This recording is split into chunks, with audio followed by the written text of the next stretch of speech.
September 24, 2024, I had just finished my appointment with the doctor when my baby's toy rolled under the table.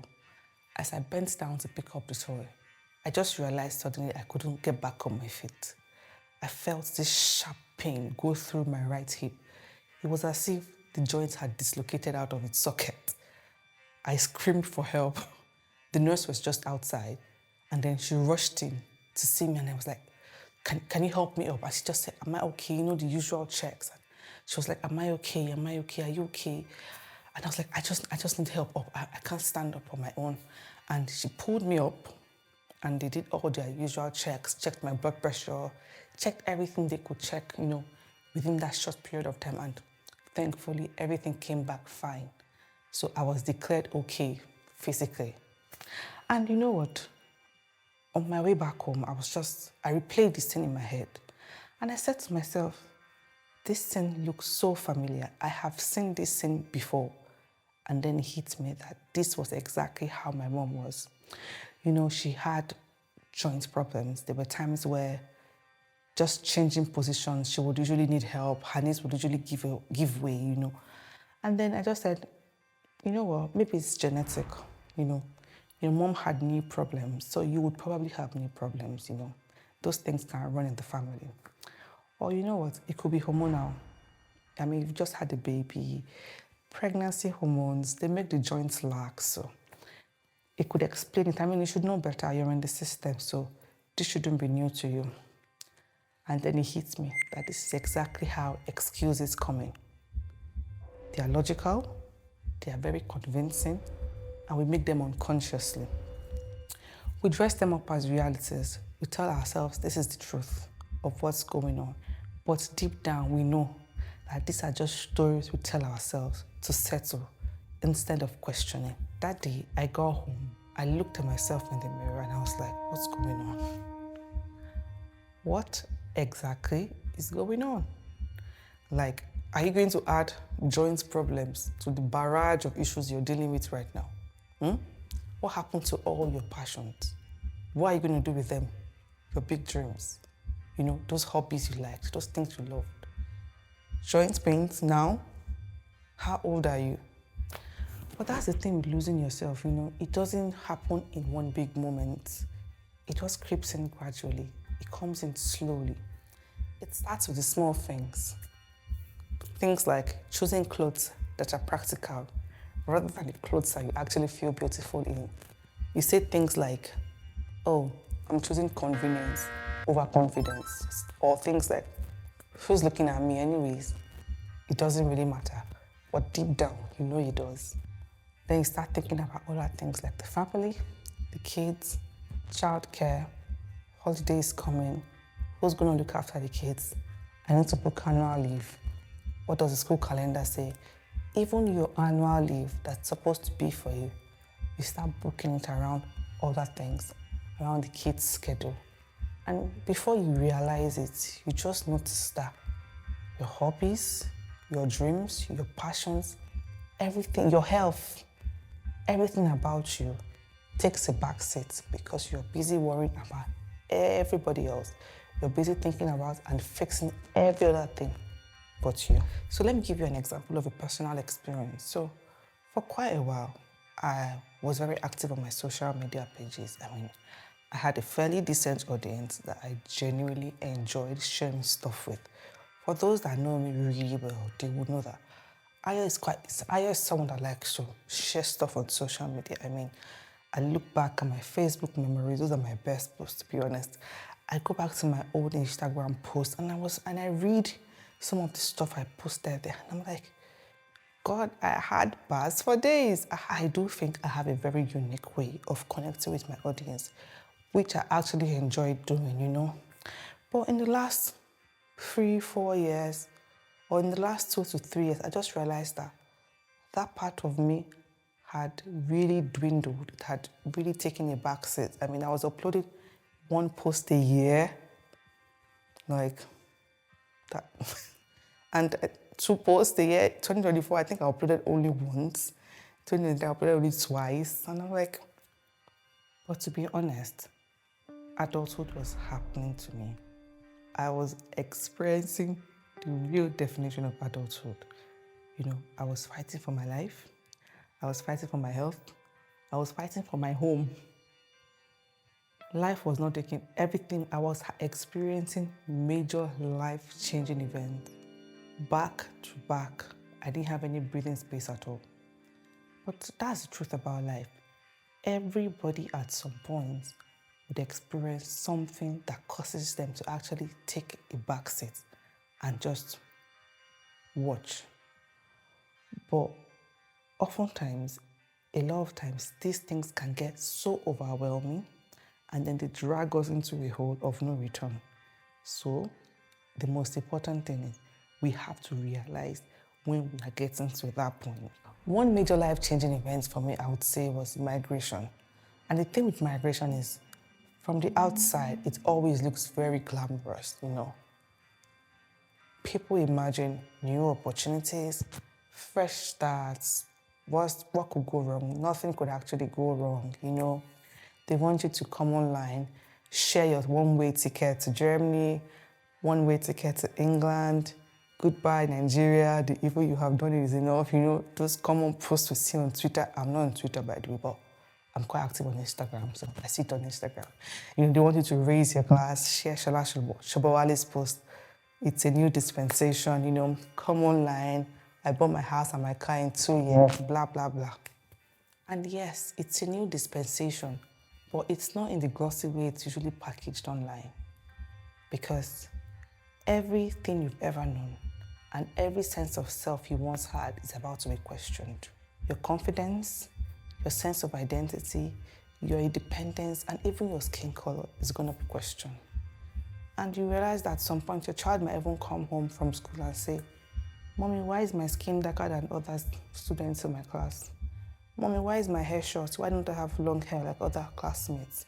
And then you just realize that nothing is spared. And in that moment, you might start to feel the weight of what it actually feels like to look different from others. Something you've never felt probably in the last 30, 35 years of your life.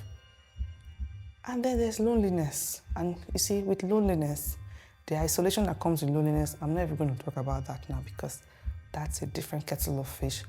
But the pressure to make it in a new country is something I'm going to mention. You want to prove to yourself that the sacrifice that you made, those lands you sold, those cars you sold, those houses you sold, the managerial jobs you left back in your home country to move to a new country, you want to make sure that those sacrifices were worth it, And when you think you start adjusting to the system, life throws another jab at you. You get to raise a baby alone. You see, that's the final straw that breaks the camel's back. I cannot describe the weight of having to raise a baby alone without anybody. It's just you, your spouse, and if you have an older child, your older child holding things together. With all of these things happening, you actually realize that you are correct. You have things that need to be done. You're a very busy person. This is not the time to be dressing up. This is not the time to be going for parties. I have shifts to cover. I need to make money, Now is not the time to look after myself. I'll look after myself later. While you are doing all of these things, your life is taking the back seat. And before you know it, you are gradually losing your flavor. You're gradually losing your spark. You're gradually losing yourself. You don't even think about yourself again because you have so many things to think about. So the question is, does your spark really disappear or is it just buried under all of these responsibilities?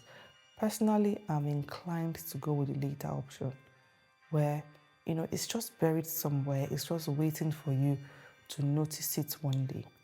And the goal is not to go back to the old you. No, that's not what I'm saying because the truth is you've actually changed. Life has changed you. Motherhood has changed you. Moving countries, all of these responsibilities, they've shaped you into somebody that's now different. And that's not a bad thing. What I'm saying is carrying that same spark, that same energy, that same essence of who you are into your new season. Because the truth is, you have grown, you are now somebody different, but you have still got that same energy in you.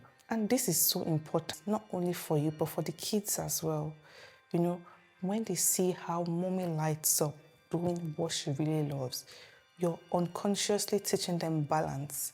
You're teaching them that it's okay to have responsibilities, but I can also look after myself. It's registering in their little minds that mommy is enjoying herself despite everything that she has to do. Therefore, I can as well. But more importantly, there's you. You are genuinely enjoying yourself. You're doing something that actually makes you happy, something that actually makes you feel alive. And a happy woman is a happy mom, is a happy wife, is a happy co-worker. Everybody around you just feels your vibe and they don't know what's going on, but you yourself, you know that you are just genuinely happy with yourself because you are on top of things. So if you have stayed with me up to this point, I'm going to share with you 3 things you can do to reignite yourself, to reignite that spark that you have within you, as this is what I have also done in the past couple of months, and I have felt so alive. So the first step is, start small. Don't overcomplicate things. Go for a simple walk, even if it's just around your neighborhood. Start with 1,000 steps. Don't go and start doing 10,000 or 20K. There's something powerful about walking, It clears your mind, it helps you release the weight you're carrying, and it creates space for new inspirations, for fresh ideas to flow in. So if you're looking for a place to start, I would recommend going for a walk. Start from there. The next thing I would recommend is saying yes to yourself. Choose one day in the year and say, you know what, today is for me. I'm going to do what I love doing today. And I think life has given us an opportunity for that day. I would recommend your birthday. Decide that for yourself, today is my birthday and I'm going to do what I love today. You can start from there. Remember, we're doing simple things, we're not complicating things. Personally, I love going for owambes, what we call parties, and I've just said to myself that if I'm invited to a party this year and I have the opportunity to attend where I'm not at work or something, I would go. And so far, I've attended 2 weddings, I've attended 2 birthday parties, I've gone for a concert in London, I had a glam session for my birthday, makeup, hair, everything, took pictures, and that's what I love doing. And I've just felt so good about myself this year, and I'm so grateful for that. So you can start from there. Choose one day for yourself and decide to be kind to yourself on that day. Do your hair, do your nails. I don't know what makes you feel alive, but just choose something that you really enjoy doing and do it for yourself. So far, I've gone back to sharing my thoughts on my social media pages, and I've even taken it a step further by starting my YouTube channel. And obviously the kind of content I share has evolved, but I've just gone back to doing what I really want to do, what I enjoy doing, and honestly, it has felt so good. And finally, the last point I would love to share is invest in yourself. If you need to take an exam, if you need to book a course, whether it's online, face-to-face, go for it. There's something about acquiring knowledge. It helps you contribute intelligently to discussions, I remember there was a particular colleague of mine. She was a much older colleague, and then she saw me a couple of weeks ago. She was like, oh, Ayo, I remember when you used to be quiet, but now you're so outspoken, you always have something to say about discussions. And, both of us just laughed over it. But anybody who knows me knows that I'm not a quiet person. If I'm quiet, it's because it's either 2 things. I am still observing my environment, or I genuinely do not know what to say, or I don't have anything to say. So make sure the reason you are quiet in a conference or in a discussion is not because you don't have what to say, because you don't know what to say. Improve on yourself, do exams, take courses. Don't put a pause on your life. Continue investing in yourself. And you would see how that starts to transform you and how you start to feel like yourself again. So I'm going to conclude now by saying that sometimes change requires us making difficult choices. Choices that stretch us, choices that challenge us, that push us out of our comfort zone. And it can get very overwhelming, that's for sure. But we need to also realize that nothing about time changes our circumstances. It is the action that we take that changes our circumstances and leads to a journey of resilience, a journey of fruitfulness, and a brighter destination that we would all be happy with. I'm going to introduce you to the person of the Holy Spirit, the person of Jesus. That's one personality that I know that held me throughout my difficult times. And I'm not saying I'm there yet, but the reassuring feeling of knowing that you are not going through this alone. When you read scriptures like, when you go through the waters, they will not drown you. When you go through the fire, the smell of the fire will not even be on your body. Cast your cares upon me because I care for you. You read scriptures like, I will help you. I will not abandon you, no matter the circumstance you're going through. Those are scriptures that actually held me or that hold me through my difficult times. And I genuinely hope and pray for as many people that watch this video and want to come to the knowledge of Jesus, that want to come to the knowledge of the Holy Spirit. I pray whatever time, morning, afternoon, evening, whatever time you're watching this video, I pray that you genuinely come to the knowledge of Jesus Christ and you experience the peace that comes with knowing Him. Thank you guys so much for watching this video, and I will see you in my next one. Bye.